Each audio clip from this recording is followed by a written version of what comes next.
आज पीएम नरेंद्र मोदी की अध्यक्षता में केंद्रीय मंत्रिमंडल की बैठक होगी, जिसमें कई बड़े फैसले लिए जाने की संभावना है। सुप्रीम कोर्ट ने पीएम केयर्स फंड को चुनौती देने वाली याचिका को खारिज कर दिया और साफ किया कि इसका पैसा एनडीआरएफ में ट्रांसफर करने की जरूरत नहीं है। सुशांत केस की जांच सीबीआई करेगी या नहीं, इस बारे में आज सुप्रीम कोर्ट फैसला सुनाएगी। कोरोना के हालात पर चर्चा के लिए आज संसद की समिति की बैठक होगी, जिसमें एम्स के निदेशक रणदीप गुलेरिया भी मौजूद रहेंगे। चुनाव आयुक्त अशोक लवासा ने अपने पद से इस्तीफा दे दिया, जिसके बाद अब वो एशियाई विकास बैंक के उपाध्यक्ष का पद संभालेंगे। चुनाव आयोग ने कोरोना काल में चुनाव करवाने के लिए दिशा निर्देशों को मंजूरी दे दी। दिल्ली एयरपोर्ट पर विदेश से आने वाले यात्रियों को जल्द कोरोना टेस्ट की सुविधा मिलेगी, जिसमें नेगेटिव आने वाले लोगों को 7 दिन के जरूरी क्वारंटीन से छूट मिल सकती है। जम्मू कश्मीर के बांदीपुरा इलाके में सुरक्षा बल के जवानों ने लश्कर के एक आतंकवादी को गिरफ्तार कर लिया। चीन से बढ़ती नजदीकियों के बीच भारतीय विदेश सचिव ने बांग्लादेश की पीएम से मुलाकात की। दिल्ली मेट्रो रेल कॉरपोरेशन ने कोरोना की वजह से कर्मचारियों को मिलने वाली सुविधाओं और वेतन में कटौती का ऐलान किया, जो अगस्त महीने से ही लागू होगा। दिल्ली के एम्स अस्पताल में भर्ती गृह मंत्री अमित शाह की तबीयत ठीक है और वो अस्पताल से ही काम कर रहे हैं। उन्हें हल्की थकान और शरीर में दर्द की शिकायत के बाद अस्पताल में भर्ती करवाया गया था। गोवा के राज्यपाल सत्यपाल मलिक का तबादला कर दिया गया और अब वो मेघालय की जिम्मेदारी संभालेंगे। यूपी सरकार अक्टूबर में दशहरे के समय अयोध्या में रामलीला का आयोजन करवा सकती है, जिसमें रवि किशन और विंदु दारा सिंह समेत कई कलाकारों को भी बुलाया जाएगा। राष्ट्रपति रामनाथ कोविंद ने मानव संसाधन विकास मंत्रालय का नाम शिक्षा मंत्रालय करने की मंजूरी दे दी। वायुसेना ने देश में बने हल्के लड़ाकू विमान तेजस को पाकिस्तान की सीमा के पास एयरबेस पर तैनात कर दिया। दिल्ली के एलएनजेपी अस्पताल में कोरोना से ठीक हुए 150 पुलिस वालों ने प्लाज्मा दान किया। पीएम मोदी गुरुवार को स्वच्छ सर्वेक्षण 2020 के नतीजों का ऐलान करेंगे। अहमदाबाद में साबरमती रिवर फ्रंट से स्टैच्यू ऑफ यूनिटी के लिए जल्द ही सी प्लेन की शुरुआत होगी, जिसका 31 अक्टूबर को पीएम मोदी उद्घाटन कर सकते हैं। जम्मू में वैष्णो देवी मंदिर के 3 पुजारियों समेत 20 कर्मचारी कोरोना की चपेट में आ गए। हाल ही में कैग की जिम्मेदारी संभालने वाले गिरीश चंद्र मुर्मू ने पीएम मोदी से मुलाकात की। मध्य प्रदेश सरकार ने सरकारी नौकरियों में सिर्फ राज्य के युवाओं को भर्ती करने का फैसला लिया, हालांकि इसके लिए अभी कानून बनना बाकी है। राजस्थान हाईकोर्ट के 2 और जजों की कोरोना रिपोर्ट पॉजिटिव आई। दिल्ली में मौसम विभाग ने अगले 2 दिनों के लिए बारिश का अलर्ट जारी कर दिया। उत्तर प्रदेश के बस्ती में पुलिस ने अवैध शराब बनाने वाली एक फैक्ट्री पर छापा मारकर सैकड़ों लीटर शराब बरामद की। उत्तराखंड के ऋषिकेश में सील किए गए कुछ इलाकों में लगी बैरियर हटाने के आरोप में 50 से ज्यादा लोगों पर केस दर्ज किया गया। पश्चिम बंगाल में पिछले 24 घंटे में कोरोना के 3175 मामले सामने आए, जबकि 55 लोगों की मौत हो गई। यूपी के मुरादाबाद में एक पुल से नदी में कूदते कुछ लड़कों का वीडियो सोशल मीडिया में वायरल हो गया। यूपी के कानपुर में विक्रू कांड के एक और आरोपी ने कोर्ट में सरेंडर किया। आम आदमी पार्टी ने उत्तरी दिल्ली नगर निगम पर कुछ टैक्स बढ़ाने के लिए एक प्रस्ताव लाने का आरोप लगाया। बिहार में शनिवार और रविवार को बीजेपी प्रदेश कार्य समिति की पहली ऑनलाइन बैठक होगी, जिसमें विधानसभा चुनाव की तैयारियों पर चर्चा की जाएगी। आगरा कमिश्नर के दफ्तर में एक अधिकारी की कोरोना रिपोर्ट पॉजिटिव आई, जिसके बाद कमिश्नरी को 2 दिन के लिए सील किया गया। दिल्ली के बसंत कुंज में पुलिस इंस्पेक्टर संजय शर्मा की कोरोना से मौत हो गई। यूपी के शाहजहांपुर में बीजेपी विधायक मानवेंद्र सिंह की कोरोना रिपोर्ट पॉजिटिव आई, जिसके बाद उन्होंने खुद को घर में सबसे पहले अलग कर दिया। पंजाब के कपूरथला में एक कुत्ते को गाड़ी से कुचलने के आरोप में पुलिस ने एक आरोपी के खिलाफ केस दर्ज कर लिया। बारामूला में शहीद हुए सीआरपीएफ के 2 जवानों को पटना में मंत्री प्रेम कुमार और तेजस्वी यादव ने श्रद्धांजलि दी। यूपी के बुलंदशहर जेल में बंद 48 कैदियों की कोरोना रिपोर्ट पॉजिटिव आई, जिसके बाद एसपी और डीएम ने जेल का दौरा कर जरूरी निर्देश दिए। महाराष्ट्र सरकार कोरोना से मरने वाले लोगों का अंतिम संस्कार करने वाले कर्मचारियों का 25 लाख का बीमा करवाएगी। जयपुर में हुई भारी बारिश से मशहूर एल्बर्ट हॉल में रखे पुरातत्व विभाग के कई कीमती रिकॉर्ड भीग गए। हरियाणा के रोहतक में नशीले पदार्थ के साथ पुलिस ने 4 लोगों को गिरफ्तार कर लिया। कोरोना की वजह से अस्पताल में भर्ती यूपी के मंत्री महेंद्र सिंह की कोरोना रिपोर्ट नेगेटिव आ गई। कानपुर हिंसा के आरोपी और विकास दुबे के साथी धर्मेंद्र ने कोर्ट में सरेंडर कर दिया, जिसके बाद उसे 14 दिन के लिए न्यायिक हिरासत में भेजा गया। जम्मू कश्मीर के बारामूला में दूसरे दिन भी मुठभेड़ जारी रही और सुरक्षा बल ने तीसरे आतंकी को मार गिराया। केंद्र सरकार ने वाराणसी जिले के मुंडाविडीह रेलवे स्टेशन का नाम बनारस करने को मंजूरी दे दी। दिल्ली के रघुवीर नगर में एक तेज रफ्तार कार ने ड्यूटी पर तैनात एक ट्रैफिक पुलिस वाले को टक्कर मार दी, जिसके बाद घायल पुलिस वाले को अस्पताल में भर्ती करवाया गया। पुणे में पुलिस ने करीब 3 लाख के नकली नोटों के साथ 3 आरोपियों को पकड़ लिया। रोहतक पुलिस ने नशे की एक बड़ी खेप के साथ 4 आरोपियों को पकड़ लिया। पश्चिम बंगाल के बीरभूम में विश्व भारती यूनिवर्सिटी में हुई तोड़फोड़ के आरोप में टीएमसी विधायक नरेश चंद्र के खिलाफ यूनिवर्सिटी प्रशासन ने केस दर्ज करवाया। हिमाचल प्रदेश में कोरोना संकट के बीच 7 सितंबर से विधानसभा की मॉनसून सत्र की शुरुआत होगी। आंध्र प्रदेश सरकार ने बाढ़ की चपेट में आए हर परिवार को 2-2 हजार रुपए की आर्थिक मदद दी। केरल के इडुक्की में जमीन खिसकने से हुए हादसे में मरने वालों की संख्या बढ़कर 61 हो गई। पंजाब में बठिंडा के एसएसपी की कोरोना रिपोर्ट पॉजिटिव आई, जिसके बाद उनके संपर्क में आए राज्य के वित्त मंत्री मनप्रीत सिंह बादल ने खुद को क्वारंटीन कर लिया।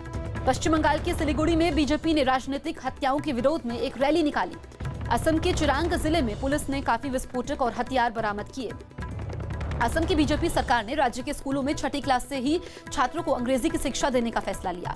हिमाचल प्रदेश के सीएम जयराम ठाकुर के घर पर तैनात ड्राइवर समेत कुछ और कर्मचारी कोरोना पॉजिटिव पाए गए। पंचकुला में हरियाणा डीजीपी के दफ्तर में 6 पुलिस वालों की कोरोना रिपोर्ट पॉजिटिव आई, जिसके बाद डीजीपी दफ्तर को 2 दिनों के लिए बंद किया गया। माली में सैकड़ों लोग सरकार विरोधी प्रदर्शन में शामिल हुए, राष्ट्रपति से इस्तीफा देने की मांग की। बेलारूस की सेना ने 2 दिन का अभ्यास शुरू किया, जिसमें कई टैंक और आधुनिक उपकरणों का इस्तेमाल भी किया गया। लेबनान के बरूत में धमाके से हुए नुकसान का जायजा एक ड्रोन की मदद से लिया गया। थाईलैंड में सैकड़ों छात्रों ने सरकार के खिलाफ हो रहे प्रदर्शन में हिस्सा लिया।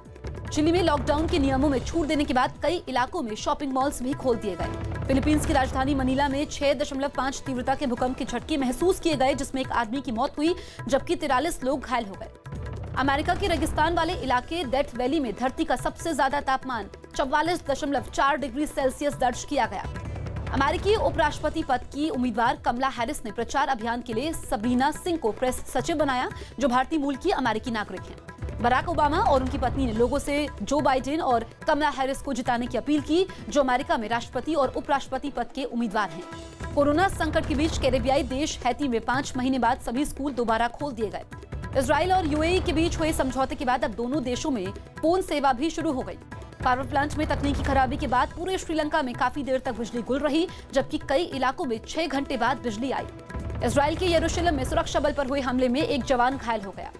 अर्जेंटीना की राजधानी ब्यूनस आयर्स में सरकार के खिलाफ कई लोग सड़कों पर उतरे, कोरोना से निपटने में नाकाम होने का आरोप लगाया। अमेरिका से तनाव के बीच इराक के पीएम मुस्तफा अल काज़मी इसी हफ्ते ट्रंप से मुलाकात कर सकते हैं। अफगानिस्तान के स्वतंत्रता दिवस से एक दिन पहले काबुल में कई रॉकेट से हमले हुए, जिसमें 10 लोग घायल हो गए। हालांकि अभी तक किसी ने भी इस हमले की जिम्मेदारी नहीं ली है। ऑस्ट्रेलिया के सिडनी में समंदर से काफी नशीले पदार्थ के साथ 3 लोग गिरफ्तार किए गए।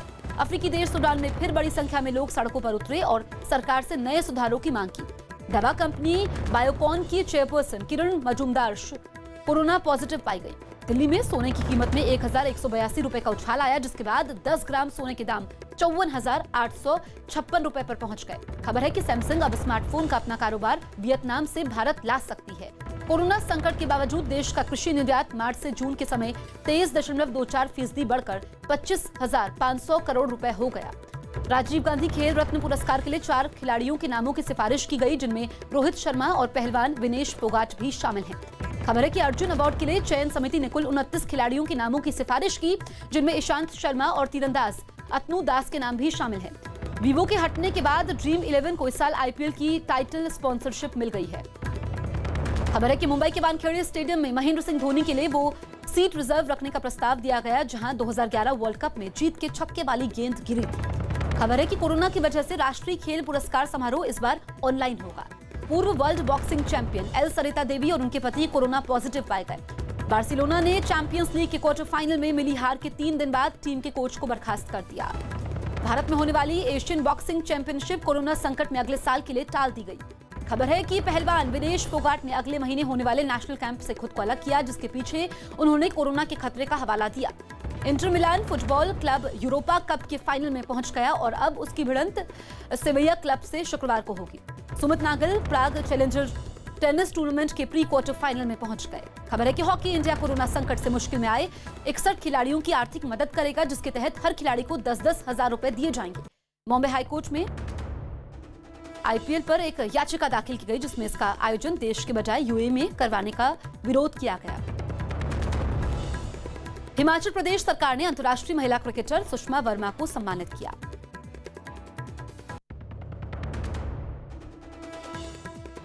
टेस्ट रैंकिंग में जसप्रीत बुमराह 9वें स्थान पर खिसक गए, जबकि विराट कोहली दूसरे स्थान पर बरकरार हैं। वेस्टइंडीज में कैरिबियन प्रीमियर लीग की शुरुआत हो गई। सोशल मीडिया पर फेक फॉलोअर्स के मामले में मुंबई क्राइम ब्रांच ने रैपर बादशाह को समन भेजकर जांच में सहयोग करने की अपील की। अक्षय कुमार ने असम बाढ़ पीड़ितों के लिए 1 करोड़ की मदद की, जिस पर राज्य के सीएम सर्बानंद सोनोवाल ने ट्वीट के जरिए उन्हें धन्यवाद दिया। अभिनेता प्रभास की अगली फिल्म आदि पुरुष का पोस्टर जारी किया गया, जो हिंदी के अलावा तेलुगु, तमिल, मलयालम और कन्नड़ भाषा में रिलीज होगी। खबर है कि ऋषि कपूर के निधन के बाद उनकी पत्नी नीतू सिंह ने पहली फिल्म साइन की, जिसमें वो वरुण धवन की मां का रोल करेंगी। हालांकि इस फिल्म का नाम नहीं बताया गया। प्रियंका चोपड़ा ने अपनी बायोग्राफी अनफिनिश्ड का काम पूरा होने का दावा किया और जल्द से लॉन्च करने की बात भी कही।